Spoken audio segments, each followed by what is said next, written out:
40 লাখ আৰু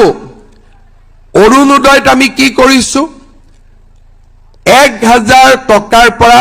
আমি ইয়াক 1250 টকালৈকে বৃদ্ধি কৰিলো এইবাৰ মই মিটিংত সুধিছো অৰুণোদয় পাইছেনে 90% মহিলাই কৈছে পাইছো 10% মহিলাই কৈছে আমি অৰুণোদয় এতিয়াও পোৱা নাই এতিয়া আমি বাকি 10% পাবৰ কাৰণে কি কৰিব লাগিব আকৌ এবাৰ অসমত আমি বিজেপি চৰকাৰক লৈ আহিব লাগিব যাতে যিখিনি মহিলাই এইবাৰ অৰুণোদয় পোৱা নাই অহাবাৰ তেওঁলোকে অৰুণোদয় পাব পাৰে আজি অৰুণোদয় হিতাধিকাৰী সকলৰ কাৰণে এটা ডাঙৰ দিন আমি অৰুণোদয় দি আছিলো 1250 টকা কৰি কিন্তু এইবাৰ আমি মনতে ভাবিলো যে অৰুণোদয় পোৱা মহিলাসকলৰ বিহু উদযাপন আন বাৰতকৈ এইবাৰ অতিকে বেছি ভাল হ'ব লাগে আৰু সেই কাৰণে আমি সিদ্ধান্ত ললো যে প্ৰথমতে আপোনালোকক 8000 টকা কৈ দিম তাৰ পিছত আমি ঠিক কৰিলো যে 8000 নহয় আমি 9000 টকা কৈ আপোনালোকক দিম আজিলৈকে অৰুণোদয় আঁচনিত আমি 17000 কোটি টকা 1000-2000 কোটি টকা নহয় 17000 কোটি টকা এতিয়ালৈকে আমি মুকলি কৰি দিছো আৰু আজিৰ দিনটোত আমি অলপ সময় পিছত 10 মিনিট সময় পিছত 15 মিনিট সময় পিছত 3600 কোটি টকা একেলগে আমি মুকলি কৰি দিম সকলোৱে নিজৰ নিজৰ বেংক একাউণ্টত এই টকা 10-15 মিনিটৰ ভিতৰতে মিটিংত বহি থাকোতে আমাৰ একাউণ্টত সোমাই যাব এতিয়া আমাৰ আগলৈকে লক্ষ্য কি আমি চাইছো যে এটা পৰিয়ালক আমি কি কি সহায় কৰিলে পৰিয়ালটো দৰিদ্ৰতাৰ পৰা আঁতৰি আহিব পাৰে প্ৰথম ঘৰখন চলিবৰ বাবে আমাৰ অন্ন লাগিব অৰ্থাৎ আমাক খাদ্য লাগিব অন্ন মানে আমি কি বুজো সাধাৰণ অৰ্থত দালি চেনি নিমখ তেল চাউল এতিয়ালৈকে আমি কি দি আছো আপোনালোকক মোদী ডাঙৰীয়াই চাউল বিনামূলীয়াকৈ দি আছে আৰু আমি আপোনালোকক 100 টকাত 1 কেজি দালি 1 কেজি চেনি আৰু 1 কেজি নিমখ দি আছো মোৰ মনটো ইয়াত সন্তুষ্ট হোৱা নাই মই আৰু কিবা কৰিব খোজো সেই কাৰণে ভগৱানে আৰু বিশেষকৈ আপোনালোকে যদি মোক আশীৰ্বাদ কৰে অহাবাৰ মোৰ মনত চেষ্টা হ'ব যে আপোনালোকৰ পৰা এটকাও নোলোৱাকৈ চেনি দালি নিমখ আৰু মিঠাতেল আপোনালোকৰ হাতত তুলি দিয়া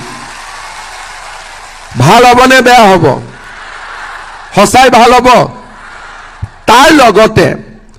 ফটক কৰি নহয় লাহেকৈ নহলে কোনবাই ক'ব মামা কৈছিলে কৰা নাই অলপ পিছলৈকে মই আপোনালোকক আধা কেজি চাহপাতো তুলি দিব খোজো কিন্তু অলপ পিছলৈকে সোনকালে নহয় কাৰণ মই কাবাৰ ঘৰত গলে চাহ খাব লাগিব নহয় হয় নে নহয় ইয়াৰ পিছত দ্বিতীয়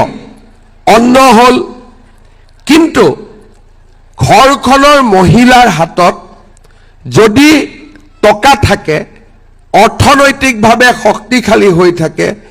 মহিলা গৰাকী যদি নিজৰ ভৰিৰ ওপৰত থিয় দিব পাৰে আমি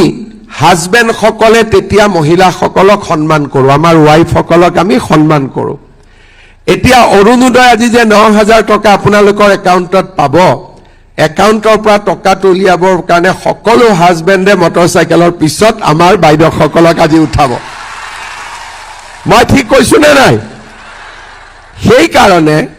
আমাৰ লক্ষ্য হল অহাবাৰ অৰুণোদয় নোপোৱা মহিলাসকলকো অৰুণোদয় দিয়া 10% মহিলা এতিয়া অৰুণোদয় পোৱা নাই আমি অৰুণোদয়ৰ সংখ্যা বঢ়াব লাগিব আৰু অৰুণোদয় টকাৰ পৰিমাণো বঢ়াব লাগিব বছৰৰ মূৰে মূৰে টকাৰ পৰিমাণো বাঢ়ি যাব লাগিব ইলেকশ্যনৰ মিটিঙত মই তাৰ বিষয়ে কম যে অহাবাৰ কিমান টকা আপোনালোকে অৰুণোদয় পাব কিন্তু আগতকৈ বেছি পাব লাগিব আমাৰ মহিলা উদ্যমিতাই এইবাৰ মই যেতিয়া আশীৰ্বাদ যাত্ৰাত গলো বহুত মহিলাই মোক নিজৰ দোকানখন দেখুৱাইছে যে মামা আপোনাৰ 10,000 দি খুলিছো এতিয়া আমি সেই 10,000 টকাক অহাবাৰ আমি 25,000 টকালৈকে লৈ যাম অন্ন হল বস্ত্ৰ হল কাৰণ টকা হাতত থাকিলে মানে আমাৰ বস্ত্ৰ হল এতিয়া আমাক লাগে আৰু এটা আমাৰ অভাৱ আছে বাসস্থান এতিয়া আমি আপোনালোকক প্ৰধানমন্ত্ৰী ডাঙৰীয়াই ভাৰতত নতুনকৈ 5 কোটি আৰু প্ৰধানমন্ত্ৰী আৱাস যোজনাৰ ঘৰ দিব মই এবাৰ প্ৰধানমন্ত্ৰী ডাঙৰীয়াক কম যে আমাৰ অসমৰ যিসকল আয়ে এতিয়াও ঘৰ পোৱা নাই এইবাৰ দি লেঠাটো মাৰি দিয়ক যাতে আমি ঘৰো পাব পাৰো কিন্তু ঘৰ পালো খোৱা বস্তু পালো অৰুণোদয় পালো দেউতাক মাকৰ আটাইতকৈ সম্পদ হৈছে লৰা ছোৱালী যদি সব পালো কিন্তু লৰা ছোৱালীয়ে যদি জীৱনত নিজৰ ভৰিৰ ওপৰত থিয় দিব নোৱাৰে কোনো মাক বাপেকে মনত আনন্দত থাকিব নোৱাৰে সেই কাৰণে আমাৰ আন এটা লক্ষ্য হৈছে লৰা ছোৱালীৰ শিক্ষাৰ ওপৰত বিনিয়োগ কৰা আমি নিযুত মইনা আঁচনি আনিলো বিনামূলীয়া এডমিশন আনিলো আৰু বহুত মায়ে মোক কলে যে বাবা ছোৱালীটোক নিযুত মইনা দিছ লৰাটোকো চাই দে এতিয়া আমি বাবু আঁচনিও আনিছো যাতে লৰাবিলাককো আমি পঢ়াত সুবিধা কৰি দিব পাৰো আমি পঢ়ালেতো নহব পঢ়িতো চাকৰিও পাব লাগিব এইবাৰ আমি 1 লাখ লৰা ছোৱালীক চৰকাৰী চাকৰি দিলো আৰু যাওঁতে 1,60,000 হৈ গল বেলেগৰ ক্ষেত্ৰত কি হয় 1 লাখ দিলে 70,000 80,000 দিব পাৰে কিন্তু আই মাতৃসকলৰ মোৰ ওপৰত ইমান আশীৰ্বাদ আছে যে 1 লাখ দিম বুলি কৈ 1,65,000 পাই গলোগৈ অহাবাৰ আমি চেষ্টা কৰিম আপোনালোকৰ লৰা ছোৱালীক 2 লাখ চৰকাৰী চাকৰি দিয়া কিমান দূৰ গৈ পাও নাজানো কিন্তু মই ভাবো যিমান কওঁ তাতকৈ বেছিয়ে যাব কম নহব আৰু আমি অসমত উদ্যোগ আনিম যাতে আমাৰ লৰা ছোৱালী অন্ধ্ৰপ্ৰদেশ কৰ্ণাটক মাদ্ৰাজত যাব নালাগে চেন্নাইত যাব নালাগে আমাৰ অসমতে উদ্যোগ স্থাপন কৰি আমি লৰা ছোৱালীক ইয়াতে কৰ্মসংস্থাপন দিব পাৰো আমি লৰা ছোৱালীক পঢ়াৰ লগতে আমি কাম শিকাম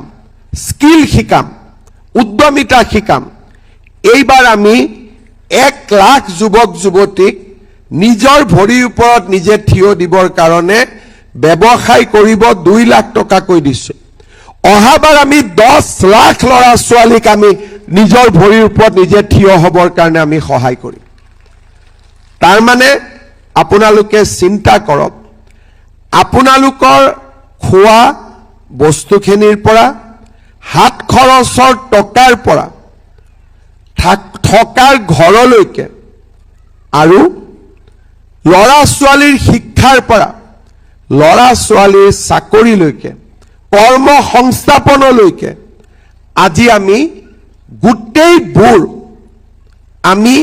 চিন্তা কৰিছো কৰিবলৈ চেষ্টা কৰিছো আৰু বহুত ক্ষেত্ৰত আমি সফল হৈছো আমি এনেকৈ যদি অসমখনক আগুৱাই লৈ গৈ থাকো তেতিয়া হলে আমাৰ সকলোৰে মনত শান্তি থাকিব সাহস থাকিব আত্মবিশ্বাস থাকিব আৰু আগুৱাই যাবলৈ আমি শক্তি পাম আজি এই 2026 চনৰ 10 মাৰ্চৰ দিনটো আমাৰ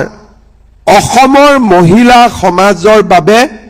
এটা মাইলৰ খুঁটা হৈ ৰ'ব। ইয়াৰ আগতে কেতিয়াও